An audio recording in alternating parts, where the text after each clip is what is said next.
নমস্কার, খবর শুনছেন M2D নিউজ চ্যানেল থেকে। জানাবো আজকের বিশেষ খবর।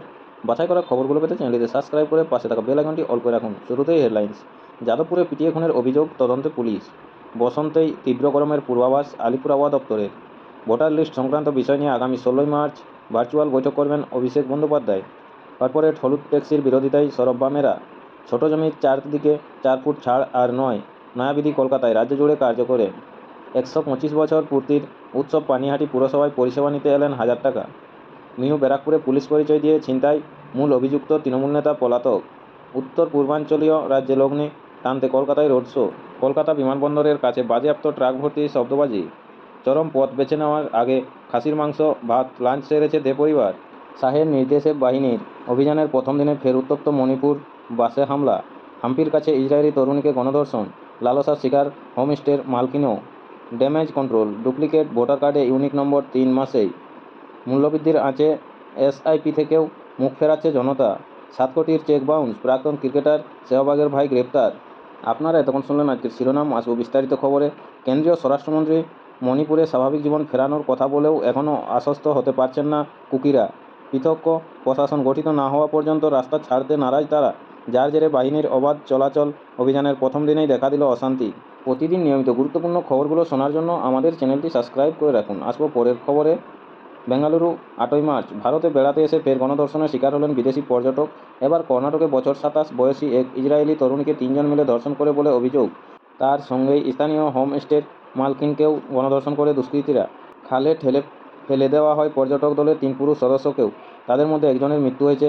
দেশের অন্যতম জনপ্রিয় পর্যটন স্থল হাম্পির কাছে গত বৃহস্পতিবার রাতের এই ঘটনা জানাজানি হওয়ার পর দেশজুড়ে শুরু হয়েছে তুমুল হইচই। এই ঘটনায় 3 জনের বিরুদ্ধে মামলা দায়ের করেছে পুলিশ। এর আগে গত বছর মার্চ মাসে স্বামীর সঙ্গে বেড়াতে এসে ঝাড়খণ্ডের দুমকায় গণধর্ষণের শিকার হয়েছিলেন এক স্প্যানিশ পর্যটক। সে সময়ও দেশজুড়ে আলোড়ন পড়ে গিয়েছিল। জানা গিয়েছে, গত বৃহস্পতিবার রাতের খাওয়া দাওয়া সেরে শানপুরের কাছে হোমস্টের সামনে তুঙ্গভদ্রা নদীর পাড়ে রাতের আকাশের রূপ দেখতে বেরিয়েছিলেন এক মহিলাসহ পর্যটক দলের 4 জন সদস্য। তাদের সঙ্গে ছিলেন হোমস্টের মালকিন, বছর 29 বয়সী এক তরুণীও। প্রথমে দলের 3 পুরুষ সদস্যের উপরে চড়াও হয় বাইক চড়ে আসা 3 দুষ্কৃতী। তাদের ধাক্কা মেরে খালে ফেলে দেয় অভিযুক্তরা। এরপর তারা টার্গেট করে 2 মহিলাকে, মার্কিন যুবক ড্যানিয়েল এবং মহারাষ্ট্রের বাসিন্দা পঙ্কজ সাঁতরে পাড়ে উঠলেও ডুবে যান বিভাস নামে অপর পর্যটক। আজ শনিবার সকালে ওড়িশার বাসিন্দা ওই যুবকের দেহ উদ্ধার করা হয়। অপরদিকে স্থানীয় সরকারি হাসপাতালে ভর্তি করা হয়েছে নির্যাতিতাদের। তবে চাইলে তাদের বেসরকারি হাসপাতালে স্থানান্তরিত করা হতে পারে বলে পুলিশ জানিয়েছে। অন্যদিকে অভিযোগ পাওয়ার পরে গণধর্ষণ সহ একাধিক ধারায় মামলা দায়ের হয়েছে। যদিও এখনও অভিযুক্তদের নাগাল পায়নি পুলিশ। আপনাদের সকলকেই বলা হচ্ছে, যারা নিয়মিত গুরুত্বপূর্ণ খবরগুলো শুনতে চান আমাদের চ্যানেলটি সাবস্ক্রাইব করে রাখুন। ফিরে আসবো খবরে। নয়াদিল্লি। ফিক্সড ডিপোজিটের পর এবার এসআইপি লগ্নি সরে আসছে মধ্যবিত্ত। কারণ কি? উদ্বৃত্ত টাকা থাকলে তবেই তো সঞ্চয়, টাকা না থাকলে ফিক্সড ডিপোজিটই কি? আর এসআইপি বা হবে কিভাবে? মোদি জমানায় এফডির কম সুদ বহু মানুষকেই টেনে এনেছিল শেয়ার বাজারে। স্টকে বিনিয়োগ সম্পর্কে যাদের সংশয়, তারা টাকা রাখতে শুরু করেছিলেন সিস্টেমেটিক ইনভেস্টমেন্ট প্ল্যান বা এসআইপিতে। কারণ আয় কমে গিয়ে গত কয়েক বছরে বেকারত্ব যেমন বেড়েছে, তেমনই বিস্ময়করভাবে বিগত বছরগুলিতে নজরে এসেছে শেয়ার বাজারের ঊর্ধ্বগতি। আলোর দিকে যেমন শ্যামা পোকা আকৃষ্ট হয়, সেভাবেই সাধারণ মানুষও ঝাঁকে ঝাঁকে এসে পড়েছে শেয়ার বাজারে। এককালীন মিউচুয়াল ফান্ড এবং এসআইপি দুনিয়ায়। কিন্তু এখন দেখা যাচ্ছে 2023 থেকে 24 সাল পর্যন্ত সময়সীমায় যত সংখ্যক এসআইপি অ্যাকাউন্ট চালু হয়েছিল, তার অর্ধেক বন্ধ। প্রায় 4 কোটি এসআইপি রেজিস্ট্রেশন হয়েছিল 2023 সালে। 2024 সালের শেষে এসে দেখা গিয়েছে, ওই চালু হওয়া এসআইপি অ্যাকাউন্টের মধ্যে 1,90,00,000 গ্রাহকই কিস্তির টাকা দেওয়া বন্ধ করে দিয়েছেন।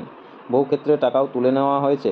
সামগ্রিকভাবে সমীক্ষায় দেখা যাচ্ছে, নতুন এসআইপি রেজিস্ট্রেশনের 2 বছরের মধ্যেই বন্ধ হয়েছে 48% অ্যাকাউন্ট। বিস্ময়কর হলো যে সময়সীমায় এই অ্যাকাউন্ট বন্ধ হয়েছে, সেই সময় শেয়ার বাজারের উড়ান রেকর্ড ছুঁয়েছিল। সুদের হার কম, এদিকে পাহাড় প্রমাণ মূল্যবৃদ্ধি। তাই নতুন প্রজন্ম তো বটেই, চিরাচরিত ব্যাংকে সঞ্চয়ে অভ্যস্ত সাধারণ মধ্যবয়স্ক মধ্যবিত্ত কয়েক বছর ধরে অনেক বেশি ঝুঁকেছে মিউচুয়াল ফান্ডে। শেয়ার মার্কেটের উল্কার গতি সাধারণ মানুষকে অনেক বেশি আগ্রহী করেছে বলেই শেয়ার বাজার। এককালীন মিউচুয়াল ফান্ড এবং এসআইপি সেক্টরে গত কয়েক বছরে বিপুল লগ্নি হয়েছে। শেয়ার বাজারের মার্কেট ভ্যালু লক্ষ লক্ষ কোটি টাকায় পৌঁছেছে।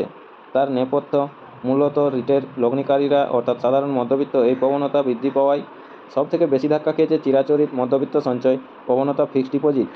আবার কেন্দ্রীয় সরকার একের পর এক বাজেটে শুধু নতুন আয়কর কাঠামোয় বেশি ছাড় দেওয়ায় বিভিন্ন খাতে বিনিয়োগের আগ্রহও কমেছে। কারণ এলআইসি বা স্বল্প সঞ্চয়ে লগ্নি করে 80-তে যা ছাড় পাওয়া যাচ্ছে, তা বাদ দিয়েও নতুন কাঠামো বেশি লাভজনক। সুতরাং কমে গিয়েছে স্বল্প সঞ্চয় প্রকল্পের আকর্ষণও। তাই সঞ্চয়ের একমাত্র গন্তব্য শেয়ার বাজার। কিন্তু সংসার ও নিত্যদিনের ব্যয় সামলে উদ্বৃত্ত অর্থে ক্রমেই টান পড়েছে। তাই এসআইপি অ্যাকাউন্ট চালু হওয়া যেমন বিপুল পরিমাণে বেড়েছে, তেমনই তার আড়ালে পুরনো অ্যাকাউন্ট একে একে বন্ধ হচ্ছে। Association of mutual fund of Indian সমীক্ষায় এই তথ্য উঠে এসেছে। একে বলা হচ্ছে প্রিম্যাচিওর ক্লোজার। সাধারণত এসআইপি অথবা মিউচুয়াল ফান্ডের ক্ষেত্রে দীর্ঘমেয়াদী বেশি রিটার্ন পাওয়া যায়, অন্তত 3 বছর। তারপরও কিন্তু প্রিম্যাচিওর ক্লোজার বাড়ছে কেন? মূল্যবৃদ্ধির চাপ, ভবিষ্যৎ নিয়ে অনিশ্চিত, মানুষ বুঝতে পারছে না আগামী মাসে নির্দিষ্ট পরিমাণ টাকা আবার এসআইপি অ্যাকাউন্টে রাখা যাবে কিনা। অন্যদিকে বিপুল ধস নামছে শেয়ার বাজারে। তাহলে মানুষ সঞ্চয় করবে কোথায়? বিকশিত ভারতে মধ্যবিত্তের আর্থিক বিকাশের রাস্তা বন্ধ। প্রতিদিন নিয়মিত গুরুত্বপূর্ণ আপডেট খবরগুলো পেতে চ্যানেলটিতে সাবস্ক্রাইব করে রাখুন। ফিরে আসবো খবরে। যাদবপুরে পিটিয়ে খুনের অভিযোগ, তদন্তে পুলিশ।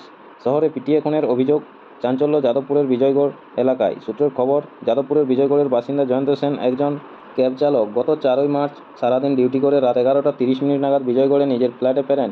প্রতিদিনের মতোই নিজের ফ্ল্যাটের পাশে গাড়িটি পার্ক করে তিনি তখনই সেখানে দাঁড় করিয়ে রাখা একটি স্কুটার ধাক্কা লাগে ও সেটি পড়ে যায়। তারপরেই সেখানে থাকা 5 যুবক জয়ন্তবাবুকে আচমকাই মারধর করতে শুরু করে। পরিস্থিতি দেখে ছুটে আসেন স্থানীয়রা। কোনোরকমে ওই মারমুখী যুবকদের হাত থেকে জয়ন্তবাবুকে উদ্ধার করেন তারা। দাদাকে বাঁচাতে ছুটে আসেন ভাই প্রশান্ত সেনও। জখম অবস্থায় জয়ন্তকে উদ্ধার করে হাসপাতালে ভর্তি করেছে। যদিও শেষ রক্ষা হয়নি জয়ন্তবাবুর। গতকাল শুক্রবার সকাল 6টা 30 হাসপাতালেই মৃত্যু হয় তার। গোটা বিষয়টি নিয়ে অভিযোগ জানাতে যাদবপুর থানায় দ্বারস্থ হন প্রশান্তবাবু। অভিযোগ, পুলিশ প্রথমে মামলা দায়ের করতে গড়িমসি করে অনিচ্ছাকৃত খুনের মামলা রুজু করে তদন্ত শুরু করেছে। নমস্কার, খবরটি শেষ করার আগে দেখে নেব প্রতিদিনের মতো আজকেও শহরের আবহাওয়ার হালচাল কী রয়েছে। বসন্তেই তীব্র পারদ চড়ার সম্ভাবনা রয়েছে, এমনটাই মনে করেছে আলিপুর আবহাওয়া দপ্তর। মাঝে দুদিন পশ্চিম ও উত্তর পশ্চিমের শুষ্ক বাতাস রাজ্যে প্রবেশ করায় শহর থেকে জেলায় শীত অনুভব হলেও সেই পরিস্থিতির পরিবর্তন হয়েছে। আপাতত শহরে বাড়ছে তাপমাত্রা। আজ শনিবার সকালে শহরের সর্বনিম্ন তাপমাত্রা ছিল 21 ডিগ্রি সেলসিয়াস, যা স্বাভাবিকের থেকে 0.7 ডিগ্রি কম। গতকাল শুক্রবার শহরের সর্বাধিক তাপমাত্রা ছিল 30.6 ডিগ্রি সেলসিয়াস, যা স্বাভাবিকের থেকে 2.4 ডিগ্রি কম। তবে আজ শনিবার থেকে শহরের তাপমাত্রা বাড়বে বলে জানিয়েছে আলিপুর আবহাওয়া দপ্তর। অপরদিকে উত্তরবঙ্গে এদিন বৃষ্টির সম্ভাবনা রয়েছে। আলিপুর দুয়ার জলপাইগুড়িতে হালকা বৃষ্টির পূর্বাভাস জারি করেছে হাওয়া অফিস। আজ শনিবার শহরের সর্বাধিক তাপমাত্রা থাকতে পারে 32 ডিগ্রি সেলসিয়াসের ঘরে। গত 24 ঘন্টায় শহরে কোথাও বৃষ্টি হয়নি। নমস্কার, আজকের এখনকার স্থানীয় সংবাদটি এই পর্যন্তই। পরের সংবাদটি পেতে চ্যানেলটিতে সাবস্ক্রাইব করে পাশে থাকা বেল আইকনটি অল করে রাখুন। সবাই ভালো থাকুন, সুস্থ থাকুন। দেখা হচ্ছে পরের আপডেট খবরে। ধন্যবাদ।